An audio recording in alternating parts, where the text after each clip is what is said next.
Hi everyone, welcome to our YouTube channel general studies for government jobs. তোমাদের যে NTPC CBT 1 এর previous year math class হচ্ছিল, সামনে railway group decay target করে আজকে তার পরবর্তী ক্লাস নাম্বার 48, যেখানে আমরা 21শে মার্চ 2021 সেকেন্ড শিফটের অঙ্কগুলি নিয়ে আলোচনা করব। এর আগে আমাদের 47টি ক্লাস হয়ে গেছে।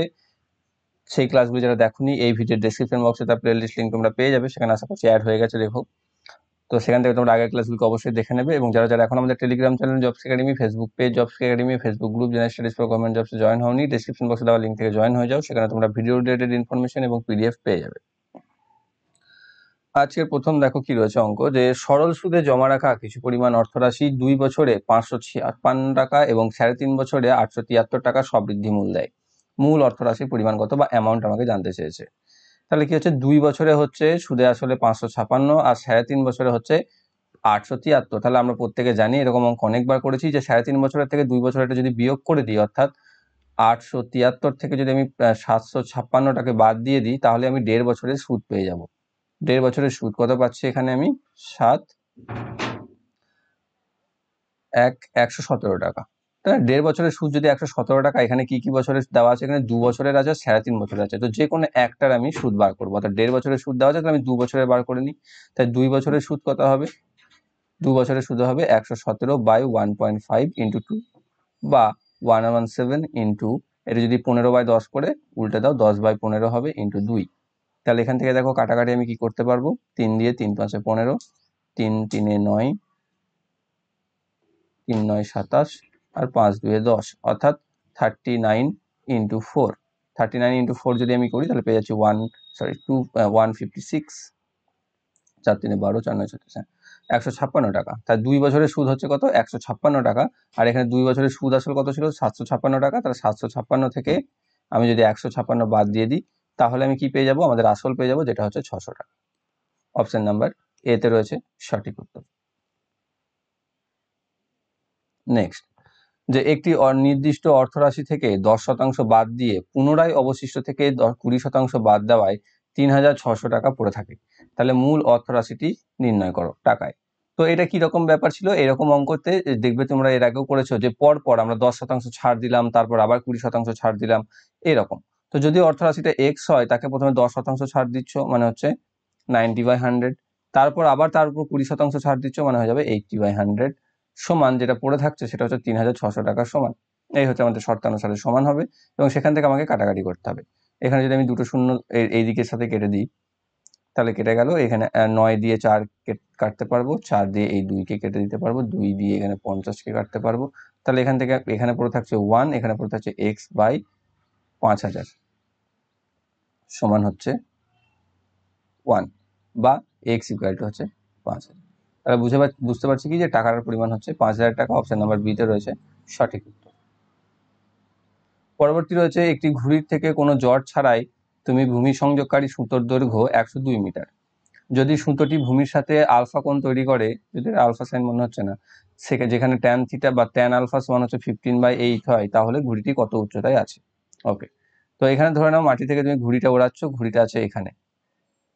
আমাকে বার করতে হবে মাটি থেকে সে কতটা ওপরে আছে, অর্থাৎ এটা, এই হাইটটা আমাকে বার করতে হবে। আর এইখানে সুতো, যেটা সুতো, সেই সুতোটা আমাকে দিয়ে দিয়েছে, যেটা হচ্ছে কত? 102 মিটার। ঠিক আছে। আর এখানে ট্যান আলফা বলে দিয়েছে 15/8, অর্থাৎ লম্ব বাই ভূমি সমান হচ্ছে 15/8, মানে লম্ব যদি 15 হয়, ভূমি হচ্ছে 8, তাই তো? তাহলে লম্ব 15 যদি ভূমি হয়, তাহলে অতিভুজ কত হবে এই ক্ষেত্রে? অতিভুজ হবে √15² প্লাস 8² বা 225 প্লাস 64 বা 289 সমান 17। অর্থাৎ যদি এটা লম্ব যদি 15 হয় আর ভূমি যদি 8 হয়, তাহলে বাহু হচ্ছে বা অতিভুজ হচ্ছে 17। ঠিক আছে, এখানে অতিভুজটা তো 102 দিয়েই দিয়েছে, তাহলে এটা কত আমাকে সেটা বার করতে হবে। তাহলে 17 যেটা অতিভুজ এখানে বেরোলো, সেটা আমার দেওয়া আছে 102, আর এখানে যেটা রয়েছে লম্ব সেটা হচ্ছে 15, তাহলে সেটা কত হবে? দেখো এখানে 6 গুণ হয়েছে, তাহলে এখানে আমাকে 6 গুণ করে দাও, সমান হয়ে যাবে 90 মিটার। অপশন নাম্বার বি তে রয়েছে সঠিক উত্তর। পরবর্তী, একটি ত্রিভুজের বৃহত্তম কোণ 75 ডিগ্রি হলে, তাহলে ত্রিভুজটি ক্ষুদ্রতম কোণটির সম্ভাব্য মান কত হবে? তো দেখো, একটা ত্রিভুজের 3টি কোণ হয়, তাই না? একটা ত্রিভুজের 3টি কোণের মধ্যে বৃহত্তম কোণ 75 ডিগ্রি বলে দিয়েছে। আর আমার চেয়েছে ক্ষুদ্রতম কোণ। তাহলে ক্ষুদ্রতম কোণটা কি করতে হবে, যতটা ক্ষুদ্রতম করা যাবে সেটা করতে হবে, এবং সেই ক্ষেত্রে ধরে নিতে হবে যে দুটো কোণই বৃহত্তম কোণ, অর্থাৎ দুটো কোণই যদি 75 ডিগ্রি হয় তাহলে বাকি অপর কোণটা কত হবে, তিনটে কোণের যোগফল 180 হয়, সেখান থেকে 75 প্লাস 75 দুটো কোণের যোগফল বাদ দিয়ে দিতে হবে। তাহলে আমি কত পাচ্ছি, 180 মাইনাস 150 বা 30 ডিগ্রি।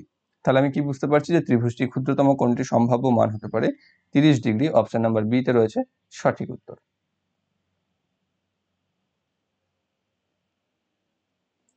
পরবর্তী 4 অঙ্কের যে বৃহত্তম সংখ্যাটি 5, 35, 39 এবং 65 দিয়ে বিভাজ্য সেটি কি? তো এখানে কি করতে হবে, 4 অঙ্কের বৃহত্তম সংখ্যা চেয়েছে, 5, 9, 39 এবং 65 দ্বারা বিভাজ্য যেতে হবে, 65 দ্বারা 5, তাহলে আমাকে সেগুলোর এলসিএম করতে হবে, 5, 35, 39 আর 65। এটা যদি আমি এলসিএম করি, প্রথমে 5 দিয়ে 5 1, 5 7, 39, 5 13, আর একবার 13 দিয়ে চলে যাবে, 1 7 3 1। তাহলে কত পাচ্ছি এখানে, 65 আর 21, 65 ইন্টু 21। যদি এখান থেকে আমি এলসিএম বার করি 5-এরটা, তাহলে সেখান থেকে আমি পাচ্ছি 1365। এবার 4 অঙ্কের বৃহত্তম সংখ্যা বলেছে, 4 অঙ্কের বৃহত্তম সংখ্যা হচ্ছে 49। এর কাছাকাছি যদি যেতে হয়, দেখো 7 13 91, 8 13 100 পেরিয়ে যাচ্ছে, মানে 7 দিয়ে গুণ করে দাও একে। 7 দিয়ে গুণ করলে 5 7 35 5, হাতে থাকছে 3, 7 42 3 45 5, হাতে থাকছে 4, 7 3 21 4 25 5, হাতে থাকে 2, 7 1 7 আর 2 9। তাই 9555 হয়ে যাচ্ছে আমাদের সঠিক উত্তর। অপশন নাম্বার সি তে রয়েছে অপশন। নেক্সট, একটি সমবাহু ত্রিভুজের বাহুর দৈর্ঘ্য 10 সেন্টিমিটার হলে ত্রিভুজটির উচ্চতা নির্ণয় করুন। কি আছে, 3√3, 6√3, 5√3 নাকি 4√3? তো আমাকে বলেছে একটা সমবাহু ত্রিভুজ যার প্রত্যেকটা বাহু হচ্ছে 10, এটাও 10, এটাও 10, এটাও 10। আমাকে বার করতে হবে হাইট। এটা তো সমবাহু ত্রিভুজের ক্ষেত্রে হাইট যদি টানি তাহলে দেখবে সেটা বিপরীত বাহুকে দুটো সমান ভাগে ভাগ করে দেয়। সমান ভাগে ভাগ করলে 10 যেহেতু এটা, তাহলে এটা 5 পড়ে থাকবে, এটা 5 পড়ে থাকবে। তাহলে এখানে কি হচ্ছে, এই যদি নাম দিয়ে দিই আমি, এটা বি, এটা সি, এটা, তাহলে এ বি সি একটা দেখো সমকোণী ত্রিভুজ চলে আসছে, যেখানে এই কোণটা সমকোণ। যেখানে আমরা অতিভুজ জানি, যেখানে আমরা ভূমি জানি, আমাকে বার করতে হবে হাইট। ক্লিয়ার? তাহলে আমাকে যদি হাইট বার করতে হয় তাহলে সেটা কি হচ্ছে, সেটা হবে আন্ডাররুট অতিভুজের স্কোয়ার মাইনাস ভূমি স্কোয়ার, বা আন্ডাররুট 100 মাইনাস 25 মানে 75, বা 25 থেকে 75 থেকে তুমি 25কে আউট করে নিতে পারবে, যেখান থেকে পেয়ে যাচ্ছে 5, 5√3। তাহলে হয়ে যাচ্ছে 5√3 সেন্টিমিটার। অপশন নাম্বার সি তে রয়েছে সঠিক উত্তর। পরবর্তী, 3টি ধাতব ঘনক যাদের বাহুর দৈর্ঘ্য যথাক্রমে 3 সেমি, 4 সেমি এবং 5 সেন্টিমিটার, তাদের গলিয়ে একটি ঘনক তৈরি করা হলে যদি কোনো ধাতু অপচয় না হয়ে থাকে তাহলে ঘনকটির ধাতু বাহু কত দৈর্ঘ্য কত হবে। অর্থাৎ 3টি ধাতব ঘনক, অর্থাৎ এগুলো অ্যাকচুয়ালি ঘনক, তাই 3টে ঘনককে গুলিয়ে একটা ঘনক বানানো হচ্ছে। তাহলে এই ঘনকের আয়তন, এই ঘনকের আয়তন, এই ঘনকের আয়তন, 3টে ঘনকের আয়তনে কি হচ্ছে, জুড়ে যাচ্ছে, সেটাই আমাকে করতে হবে। তাই 3টি ঘনকের আয়তন কত হবে, এর আয়তন হবে 3 কিউব, এর আয়তন হবে 4 কিউব, এর আয়তন হবে 5 এর কিউব। তাহলে এইটা যেটা আমি পাবো সেটা হচ্ছে যে ঘনকটা আমি বানাচ্ছি সেই ঘনকটার আয়তন। এবার সেই ঘনকের আয়তন থেকে বাহু দৈর্ঘ্য করতে গেলে কি করতে হয়, ঘনফল বার করতে হয়, তাই না? তাহলে এর যদি আমি ঘনফল করে দিই তাহলে আমি সেই নতুন ঘনকটি যেটি বানাবো তার বাহু দৈর্ঘ্য পেয়ে যাব। তাহলে এখান থেকে কি পাচ্ছি আমি, এখান থেকে 3 কিউব মানে হচ্ছে 27 প্লাস 64 প্লাস 125, সবগুলো যদি যোগ করি আমি, তাই যোগ করে পাবো 216, যেখান থেকে আমি পেয়ে যাচ্ছি এর ঘনফল হচ্ছে 6। অর্থাৎ আমি বলতে পারছি যে ঘনকটা আমি বানাতে পারবো, সেই ঘনকটা বাহু দৈর্ঘ্য হবে 6 সেন্টিমিটার। অপশন নাম্বার এতে রয়েছে সঠিক উত্তর। পরবর্তী, কোন সংখ্যা দিয়ে 62557 বা ৬২৫৫৭কে ভাগ করলে ভাগফল একটি পূর্ণ ঘন সংখ্যা হবে। পূর্ণ ঘন সংখ্যা বলতে কি বোঝায়, যেমন 4 into 4 into 4, 2 into 2 into 2, 3 into 3 into 3, অর্থাৎ 3টে করে। যেমন বর্গ সংখ্যার ক্ষেত্রে আমরা দুটো করে বার করে নিই, আর এখানে 3টে করতে হবে। তাহলে 62557 এইটাকে আমাকে ভাগ করতে হবে। দেখো 6 আর 2 8, 8 আর 5 13, 13 আর 5 18, 18 আর 7 হচ্ছে 25, তাই তো? 3 দিয়ে তো যাবে না, 5 দিয়েও যাবে না, ঠিক আছে? 11 দিয়ে মনে হচ্ছে চলে যাবে। 11 5 55 থাকছে 7, তাই তো? 7 থাকছে, 7 আর 5 থাকছে, তাহলে 6 11 66, তাহলে 9 আর 5 থাকছে, 8 11 88, 7 7 11 এটা চলে আসছে। তাহলে 11 দিয়ে যখন গেছে তখন জানবে যে আবার 11 দিয়ে যাবে, কারণ এটা ঘনফল বার করতে বলেছে না, তার মানে 3 দুটো তো থাকবেই মিনিমাম। তো 11 দিয়ে 5 11 55, 1 8 5 11 27, 11 একে 11 7 11 77, আবার একবার 11 দিই, 11 4 44, 7 11 77। তাহলে দেখো 3টে 11 পেয়ে যাচ্ছ আর একটা 47 পেয়ে যাচ্ছ, যেটা একটা প্রাইম নাম্বার। এটাকে তো আমি আর ভাঙতে পারবো না। তাহলে আমি বুঝতে পারছি যে এই 62,557কে যদি আমি 42 দিয়ে ভাগ করে দিই, তাহলে আমি যেটা পাবো সেটা হয়ে যাবে 11 ঘন, বা সেটা একটা পূর্ণ ঘন সংখ্যা। তো অপশন নাম্বার ডিতে রয়েছে সঠিক উত্তর, 47 দিয়ে ভাগ করতে হবে। নেক্সট, একজন ব্যক্তি মোট 13 ঘন্টা 30 মিনিটে একটি পথের 120 কিলোমিটার স্টিমারে, 450 কিলোমিটার ট্রেনে এবং 60 কিলোমিটার ঘোড়ায় চেপে অতিক্রম করে। যদি ট্রেনের গতিবেগ ঘোড়ার গতিবেগের 3 গুণ এবং স্টিমারের গতিবেগের 1.5 গুণ হয়, তাহলে ট্রেনের গতিবেগ নির্ণয় করো। ঠিক আছে, ওকে। তাহলে আমি এখানে ধরে নেব সবগুলো, যে ধরে নাও যে ঘোড়া ছিল বা হর্সের গতিবেগ ছিল এক্স, তাহলে ট্রেনের গতিবেগ হবে 3x, আর স্টিমারের গতিবেগের 1.5 গুণ বলেছে, তাহলে স্টিমারের গতিবেগ হবে 2x। ক্লিয়ার? এটা তো বোঝা গেল। এবার কি হচ্ছে দেখো, 120 কিলোমিটার যাচ্ছে আমি স্টিমারে যাচ্ছি 2x স্পিডে, তাহলে টাইম কত লাগবে? প্রত্যেকটা টাইম আমি বার করে নেবো। এবার প্রত্যেকটা স্টিমারে টাইম লাগবে 120/2x সমান হচ্ছে 60/x। আর তোমার এখানে ঘোড়াতে কত সময় লাগবে? ঘোড়াতে সময় লাগবে দেখো 60 কিলোমিটার গেছে, অর্থাৎ 60/x, এটাই থাকবে। আর ট্রেনে কত টাইম লেগেছে?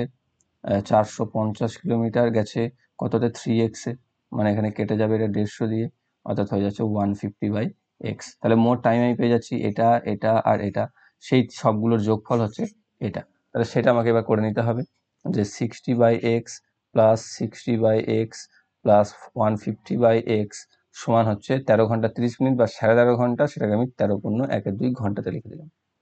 এবার যদি দেখো সবগুলোর হওয়ার সেম আছে, তাহলে উপরে যোগ করে দিলে 60 আর 60 120 আর 270/x সমান, এদিকে পূর্ণ ভেঙে দিলে 27/2, 27 দিয়ে কেটে যাচ্ছে 10 হয়ে, বা আমি এখান থেকে পেয়ে যাচ্ছি x = 20। x যদি 20 হয়, ট্রেনের গতিবেগ কত ছিল? 3x, অর্থাৎ 3 × 20 মানে হয়ে যাচ্ছে 60 কিলোমিটার/আওয়ার। অপশন নাম্বার সিতে রয়েছে সঠিক উত্তর।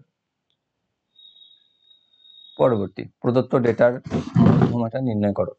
যে 20, 28, 32, 48, 20, 18, 16, 2, 30 এবং 14। তো মধ্যমা বার করতে গেলে কি করতে হয়? হয় আমাকে এটিকে অ্যাসেন্ডিং বা ডিসেন্ডিং অর্ডারে, বা ছোট থেকে বড় বা বড় থেকে ছোটতে লিখে নিতে হয়।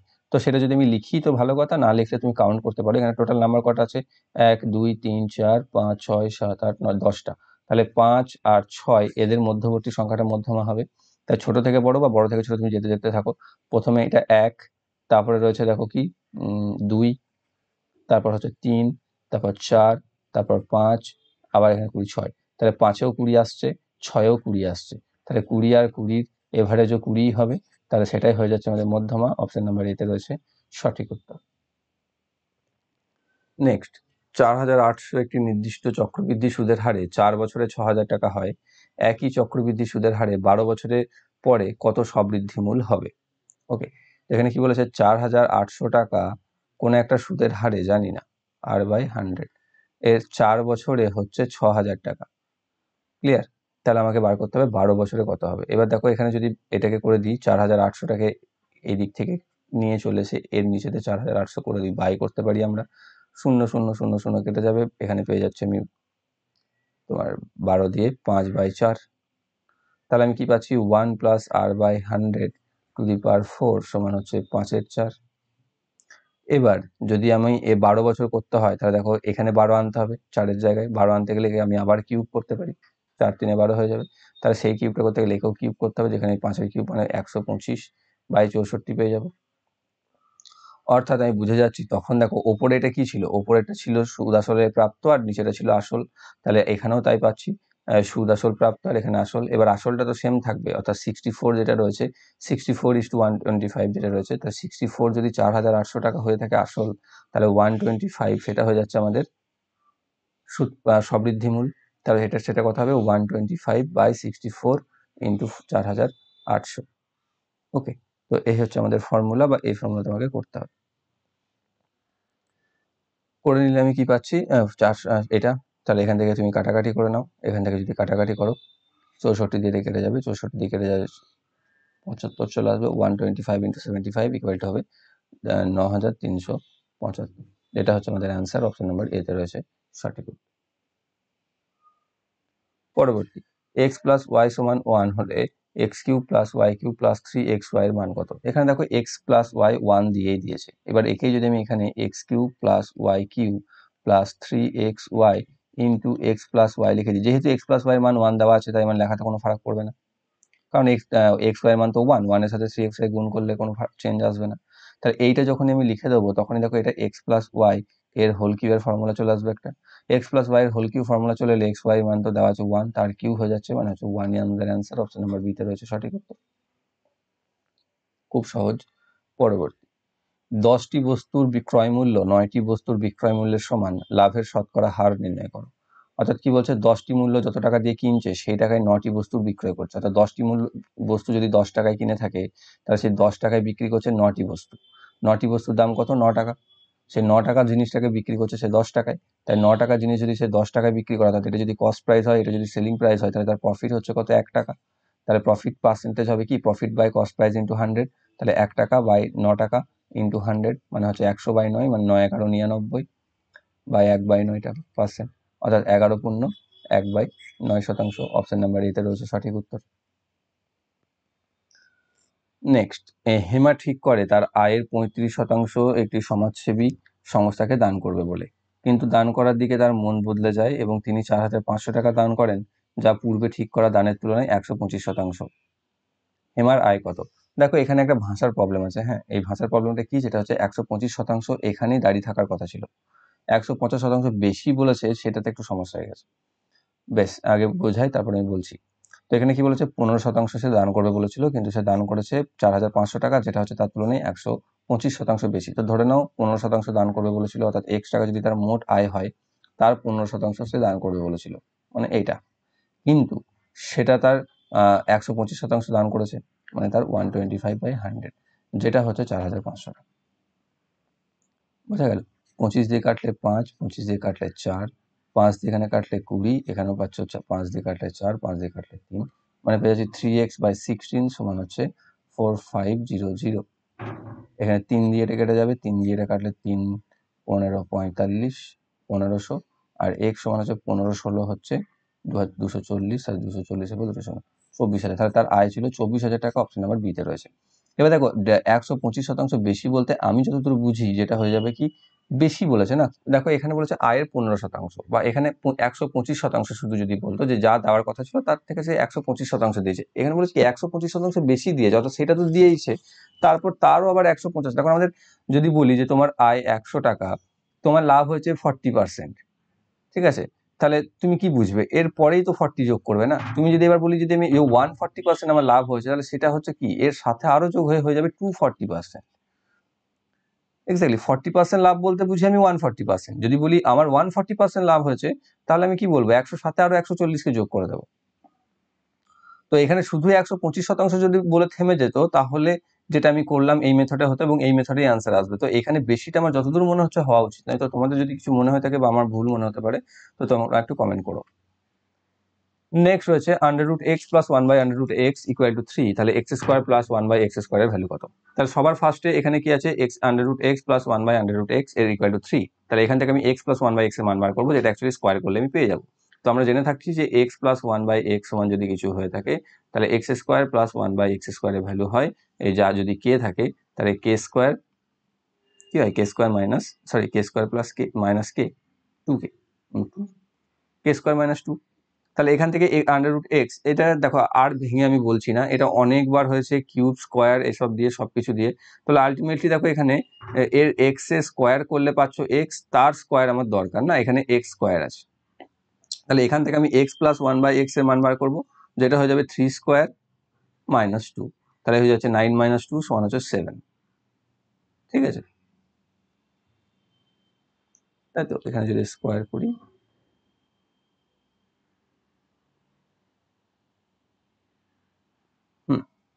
তো +2ab থাকবে, যেটা এদিকে বিয়োগ হবে।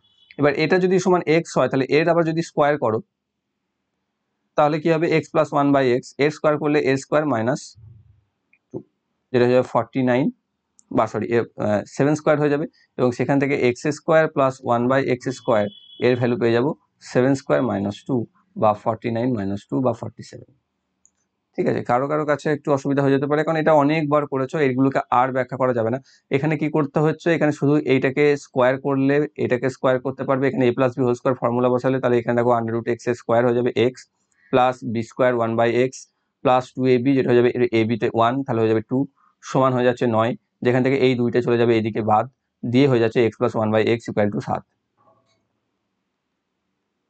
ঠিক আছে, x plus 1/x equal to 7। এবার ঠিক অ্যাজ ইট ইজ যেমন রয়েছে ঠিক সেরকম ভাবে এটিকে আমরা x square plus 1/x square করবো, যেটা আবার একবার রিপিট করতে হবে, যেটা হবে 7 স্কোয়ার মাইনাস 2, যেটা হয়ে যাচ্ছে 49 minus 2 equal to 47। Option number b তে সঠিক উত্তর রয়েছে। পরবর্তী রয়েছে দুটি খুঁটি ভূমির উপর থেকে একে অপরের 24 মিটার দূরত্বে রয়েছে। ঠিক আছে, যে একটা এখানে আছে আর একটা দূরে আছে 24 মিটার দূরে। তাহলে দুটি খুঁটির উচ্চতা 20, একটা হচ্ছে 20, একটা হচ্ছে 38। তাহলে এদের শীর্ষবিন্দু দুটির উচ্চতা কত সেটা আমাকে বার করতে হবে। তাহলে আমি এর শেষ থেকে আমি এটা করে নেবো, এবং এখান থেকে বুঝতে পারছি যে এটা হয়ে যাচ্ছে 18, এইটা 18, নিচের ভূমিটা তো সেম থাকে, এটা 24, তাহলে এটা কত। এখানেও তাই লম্ব ভূমি পেয়ে গেছি, অতিভুজ আমাকে বার করতে হবে, তাহলে অতিভুজ হয়ে যাবে 18 স্কোয়ার প্লাস 24 স্কোয়ার সমান হয়ে যাচ্ছে আন্ডার রুট 324 প্লাস 576, বা যোগ করলে চলে আসে 900 ইকুয়াল টু 30। তাহলে অতিভুজ হয়ে যাচ্ছে 30, যেটা রয়েছে ওপরের শীর্ষবিন্দু দুটির দূরত্ব বা শীর্ষ দেশের মধ্যে দূরত্ব। অপশন নাম্বার বি তে রয়েছে সঠিক উত্তর। নেক্সট, কিছু লোক 10 দিনে একটি কাজ শেষ করবে বলে ঠিক করলো, কিন্তু 5 জন লোক শুরুতেই কাজে অনুপস্থিত থাকে। অবশিষ্ট লোকেরা যদি কাজটি 12 দিনে শেষ করে থাকে, তাহলে ওই দলটি শুরুতে মোট সংখ্যা নির্ণয় করো। দেখো, কাজটা তো যা ছিল তাই আছে, তো কিছু লোক 10 দিনে শেষ করবে বলে দিয়েছিল, তাই ধরে নাও সেই লোক সংখ্যা ছিল x, তারা 10 দিনে কাজটিকে কমপ্লিট করে দিত।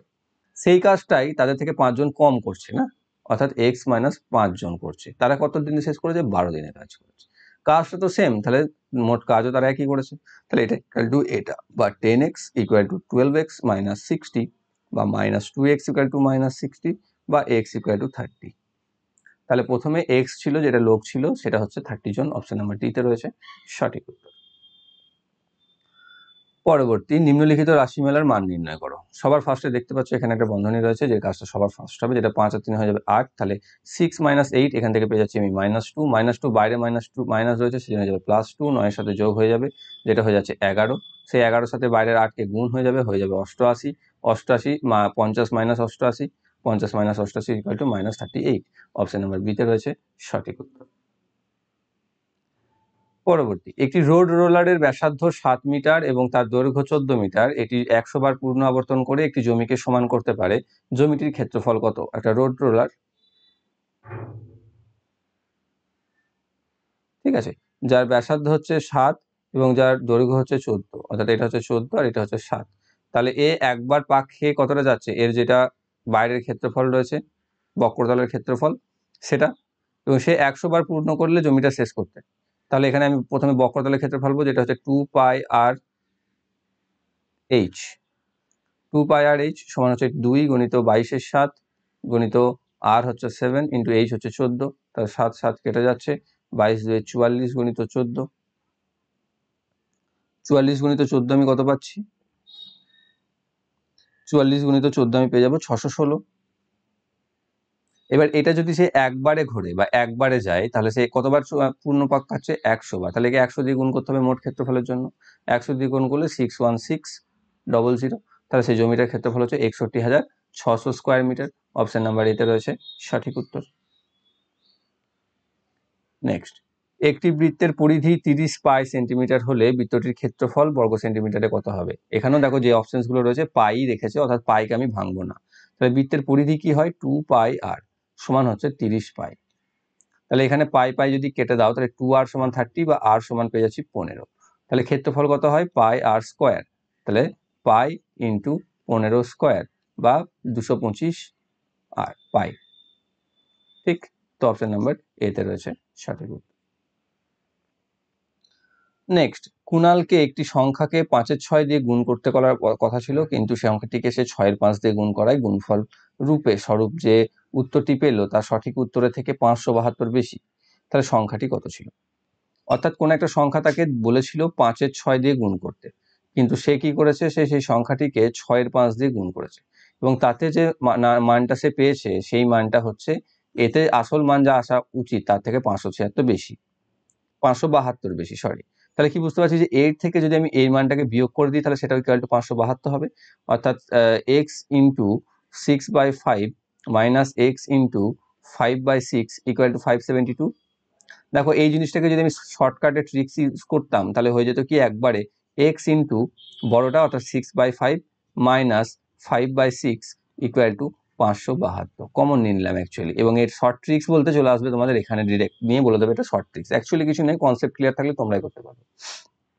ওকে, তো এবার এখানে মাঝখানে বিয়োগটা করবো, মাঝখানে বিয়োগে দেখো কি আসবে, লসাগু আসবে 30, লসাগু 30 এলে এদিকে 6 6 36, এখানে থাকবে 5 5 25, যেখান থেকে আমি কত পাচ্ছি 11/30, তাই না? তাহলে 11x/30 সমান হচ্ছে 572। অবশ্যই 11 দিয়ে দেখো এটা কাটবে, 11 5 55, 11 2 22, তাহলে x ইকুয়াল টু হয়ে যাবে 52 ইন্টু 30, তাহলে 52 ইন্টু 30, 52কে 3 দিয়ে গুণ করলে 156 হয়, 1560। তাহলে x যেটা ছিল, সংখ্যাটা যেটা ছিল 1560 ছিল, অপশন নাম্বার বি তে রয়েছে সঠিক উত্তর। নেক্সট, দুটি সংখ্যার গসাগু এবং লসাগু যথাক্রমে 2 এবং 44, তাহলে একটি সংখ্যা 16 হলে অন্যটি কত? আমরা প্রত্যেকে জানি যে সংখ্যা দুটির গুণফল সমান তার লসাগু গুণিত গসাগু, তাহলে এখানে লসাগু গসাগু দুটোই দেওয়া আছে, তাহলে 2 গুণিত 144 বাই একটা সংখ্যা যেটা দিয়ে দিয়েছে 16, তাহলে অপর সংখ্যা আমি পেয়ে যাব যেটা হচ্ছে 2 8, সরি 144 আছে, ঠিক আছে, 16 9 144 এবং 9 2 18, 9 2 18, অপর সংখ্যা হয়ে যাচ্ছে 18, অপশন নম্বর সি তে রয়েছে সঠিক উত্তর। পরবর্তী, 100 এবং 300 এর মধ্যে কতগুলো সংখ্যা 7 দিয়ে বিভাজ্য, অর্থাৎ 100 থেকে 300 এর মধ্যে কতগুলো সংখ্যা আছে যেটা 7 দ্বারা বিভাজ্য। প্রথমে কি করবে, প্রথমে 300 কে 7 দিয়ে ভাগ করে নেবে, ভাগ ফলটুকু দরকার আমার, 7 4 28, 2 0, 7 2 14, 6 আমার যাবে না, আমার দরকার শুধু এটা 42, তাহলে আমি কি পেলাম 42।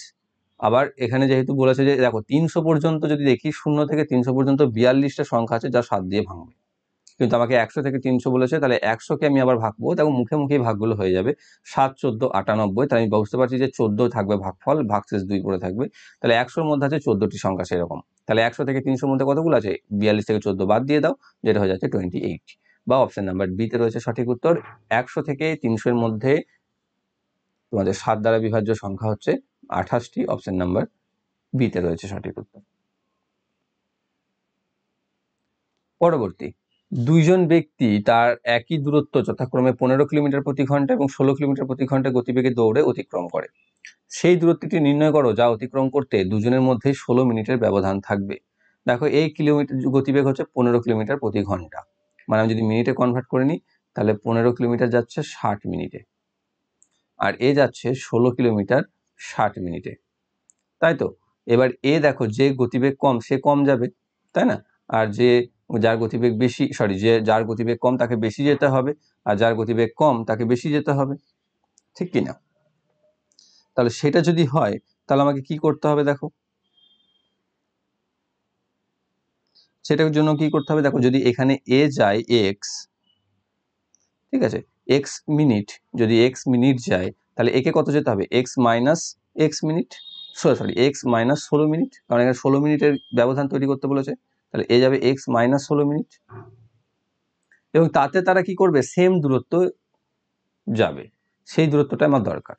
তাহলে আমি এখান থেকে এক্স মান বার করবো, যেখান থেকে আমি পেয়ে যাচ্ছি দেখো উভয় দিকে 60 60 কে কেটে দাও, তাহলে পেয়ে যাচ্ছে 15x সমান 16x মাইনাস 256, বা এদিকে বিয়োগ হয়ে minus x equal two minus 256, minus minus কেটে যাবে, x equal two 256, x equal two 256 minute, 256 minute equal to 4 ঘন্টা 16 মিনিট। তাহলে 15 কিলোমিটার ঘন্টা বেগে তাকে 4 ঘন্টা 16 মিনিট যেতে হবে, তাহলে 16 কিলোমিটার প্রতি ঘন্টা বেগে তাকে কত যেতে হবে, এর থেকে 16 মিনিট কম, কারণ এখানে তো এক্স মাইনাস 16 ছিল, মানে হচ্ছে 4 ঘন্টা যেতে হবে। তাহলে তাকে কতটা পথ যেতে হবে, দেখো হয় 15 কিলোমিটার প্রতি ঘন্টাতে তোমাকে 4 ঘন্টা 16 মিনিটের কতটা দূরত্ব অতিক্রম করছে সেটা বার করতে হবে, কিন্তু সেটা বার করার থেকে 16 কিলোমিটার প্রতি ঘন্টা বেগে কতটা সে 4 ঘন্টা যাচ্ছে সেটা বার করা আমার কাছে বেশি সহজ হয়ে যাবে। 16 গুণিত 4 সমান হচ্ছে 64 কিলোমিটার, অর্থাৎ তারা ন্যূনতম দূরত্ব 64 কিলোমিটার অতিক্রম, দূরত্বটি সেই দূরত্বটি হচ্ছে 64 কিলোমিটার, যে দূরত্ব অতিক্রম করার পর তাদের মধ্যে 16 মিনিটের ব্যবধান থাকবে, অপশন নাম্বার ডি তে রয়েছে সঠিক উত্তর। নেক্সট, 7-এর ন্যূনতম গুণিতক, সেই গুণিতক সংখ্যাটি নির্ণয় করুন যাকে 2 3 4 5 6 দিয়ে ভাগ করলে যথাক্রমে 1 2 3 4 5 ভাগশেষ থাকবে। তো এই অঙ্কগুলো মেথডিক্যালি যাওয়ার কোনো প্রয়োজন নেই বা করারও দরকার নেই। এখানে প্রথমে দেখে নেবে যে অপশনসগুলো দিয়েছে সেইগুলো 7 দ্বারা বিভাজ্য কিনা। ঠিক আছে, প্রথমে দেখে নেবে 7 দ্বারা বিভাজ্য কিনা। দেখো 6 নাম্বার সব প্রত্যেকটা সংখ্যায় 7 দ্বারা বিভাজ্য, তাই তো? তাহলে আমার আর সেই দিকটা দেখার দরকার নয়। এবার আমাকে কি বলেছে, 2 3 4 5 6 দিয়ে ভাগ করলে 1 2 3 4 5 ভাগশেষ থাকে। দেখো কিছু কিছু জিনিসের আমরা জানি, যেমন দেখো 5 সংখ্যাটা কেবলমাত্র শেষে যা 0 আর 5 আছে তাকে ভাগ যায়, এবং তার ক্ষেত্রে কত ভাগশেষ বলেছে, 4। তাহলে সেই সংখ্যাটার ক্ষেত্রে যদি 4 ভাগশেষ থাকতে হয়, তাহলে হয় এককের ঘরে 4 থাকতে হবে, আর নয়তো 9 থাকতে হবে। এবার দেখে নাও সেটা কোথায় আছে। দেখো এখানে এককের ঘরে 4 কোথাও নেই, কিন্তু এককের ঘরে 9 কোথায় আছে, 119, অপশন নাম্বার বি। তাহলে সেটাই হয়ে যাবে সঠিক উত্তর, যাকে 2 3 4 5 6 দিয়ে ভাগ করলে যথাক্রমে 1 2 3 4 5 ভাগশেষ থাকে। ওকে, পরবর্তী, নিম্নের সমীকরণে কিউ এর সর্বোচ্চ মানটি নির্ণয় করুন। 5p9 plus 3r7 plus 2q8 equal to 1114। তো এখানে যদি কিউ এর মানকে সর্বোচ্চ করতে হয়, তাহলে আর আর পি এর মানকে সর্বনিম্ন করতে হবে। কোনো কিছু সর্বনিম্ন মান কত হতে পারে, 0 মাইনাস বাদে, তাই না? তাহলে যদি হয়, তাহলে 509 প্লাস 307 প্লাস 2q8 সমান হচ্ছে 1114। তাহলে এই দুটোকে যোগ করে যদি এই দিক থেকে বিয়োগ করে দিই, তাহলে 2q8 পেয়ে যাবো। তাহলে 2q8 সমান 1114 মাইনাস 509 প্লাস 307 সমান, এখান থেকে কত আসবে, যদি আমি বিয়োগ করে নিই পেয়ে যাচ্ছি 298। তাহলে 2q8 সমান হচ্ছে 298। তাহলে কিউ এর ভ্যালু কি আসছে, 9, অর্থাৎ কিউ এর ম্যাক্সিমাম ভ্যালু হতে পারে 9। অপশন নাম্বার বি তে রয়েছে সঠিক উত্তর। পরবর্তী, 3 পূর্ণ 2 এর 3 প্লাস 6 পূর্ণ 7 এর 12 প্লাস 4 পূর্ণ 9 36 প্লাস 5 প্লাস 7 পূর্ণ 1 এর 12 এর সাথে কোন ক্ষুদ্রতম সংখ্যা যোগ করলে যোগফলটা একটি অখণ্ড সংখ্যা হবে। অখণ্ড বলতে পূর্ণ সংখ্যা হবে। এখানে যেগুলো আছে সেগুলো সব ভগ্নাংশে দেওয়া আছে। তাই প্রথমে আমি যেগুলো পূর্ণ রয়েছে না, সেগুলোকে আলাদা করে নেব। ক্লিয়ার? তাহলে কিন্তু পাচ্ছি, দেখো 3 plus 6 plus 4 plus 5 plus 7 plus নিয়ে বাকিগুলোকে রেখে দাও, পূর্ণ যেগুলো রয়েছে বসা। 2 এর 3 প্লাস 7 এর 12 প্লাস 9 এর 36, যেটাকে আমি কেটে 1 এর 4 করে দেবো, প্লাস 1 এর 12, আর 5টা তো একটাই আছে। এবার দেখো এখান থেকে এর যোগ করলে 3 আর 6 9 আর 4 13 আর 5 18 আর 7 25 পাচ্ছ। 25 প্লাস এখান থেকে যোগ করলে 12 ভাগ ভাগ লসাগু আসবে, 4 2 8 প্লাস 7 প্লাস 3 প্লাস 1 যোগ করলে পাচ্ছ 25 প্লাস 8 আর সাথে 15 আর 4 19/12। এটাকে আবার যদি পূর্ণ করো, 25 প্লাস 1 পূর্ণ 7/12। এই 25 আর একটা যোগ করে দাও, 26 যোগ 7 এর 12। এবার দেখো 26টা তো একটা পূর্ণ সংখ্যা, 7 এর 12টা কখন পূর্ণ সংখ্যা হয়ে যাবে, যখন এর সাথে দেখবে লবটা, লব আর হরের মধ্যে ডিফারেন্স কত আছে, 5। তাহলে চলে আসবে লবে 5, আর নিচেতে যেটা আছে সেটাই 5 এর 12। অর্থাৎ এর সাথে যদি আমি 5 এর 12 যোগ করি, তাহলে এই সংখ্যাটি 1 হয়ে যাবে, এবং সেটাই আমাদের পূর্ণ সংখ্যা হয়ে যাবে। তাহলে আমাকে পুরো সংখ্যাটির সাথে 5 এর 12 যোগ করলে যোগফল আমাদের স্বাভাবিক সংখ্যায় চলে আসবে। অপশন নাম্বার বি তে রয়েছে সঠিক উত্তর। নেক্সট, খেলায় কোনো একজন ব্যক্তির সোনার এবং রূপোর পদক জেতার মোট সংখ্যা হলো 75টি। নিম্নলিখিত কোনটি ওই ব্যক্তি দ্বারা জেতা সোনার পদক ও ওই ব্যক্তি দ্বারা জেতা রূপার পদকের সংখ্যার অনুপাত হতে পারে না। মোট আছে কি, 75। তাই 75টা যদি সে মোট পদক জিতে থাকে সোনা এবং রূপো মিলে, তাহলে অবশ্যই যেগুলো আছে, কারণ সোনা রূপো অর্ধেক অর্ধেক করে তো পায়নি সে, তাই না? তাহলে যেটা হবে, তার টোটালটা সবসময় 75 দ্বারা ডিভিজিবল হবে। অর্থাৎ দেখো এখানে 12 আর 13 আসছে কত, 25, যেটা দেখো 75কে ভাগ যায়। 2 আর 3 5, সেটা 75কে ভাগ যায়। 7 আর 8 15, সেটাও 75কে ভাগ যায়। কেবলমাত্র দেখো 9 আর 1 10, যেটা দেখো 75কে ভাগ যায় না পূর্ণ সংখ্যায়। 7.5 তুমি লিখতে পারো, কিন্তু স্বাভাবিক সংখ্যাতে যাবে না, তাই না, বা পূর্ণ সংখ্যায় যাবে না। তাহলে আমরা বলতে পারছি যে 75টি যদি পদক সে মোট জিতে থাকে, তাহলে তার সোনার এবং রূপোর পদক জেতার রেশিও কখনো 9:1 হতে পারে না অপশনসগুলির মধ্যে থেকে। অপশন নাম্বার এ হচ্ছে সঠিক answer. Next, x plus y plus z equal to 16 এবং x y plus y z plus z plus x equal to 78 হলে x cube plus y cube plus z cube minus 3xyz এর value কত হবে। Same অনেকবার করেছো formula, এটা equal to এটা একদম ডিরেক্টলি ফর্মুলার মধ্যে পড়ে যাবে, যেটা হচ্ছে x plus y plus z into x plus y plus z এর square minus 3 into x y plus y z plus z x. ঠিক আছে, এটা একদম ফর্মুলার মধ্যে পড়ে যায়। তাহলে এখানে x plus y plus z এর ভ্যালু হচ্ছে 16 গণিত 16 স্কোয়ার মাইনাস 3 গণিত 78।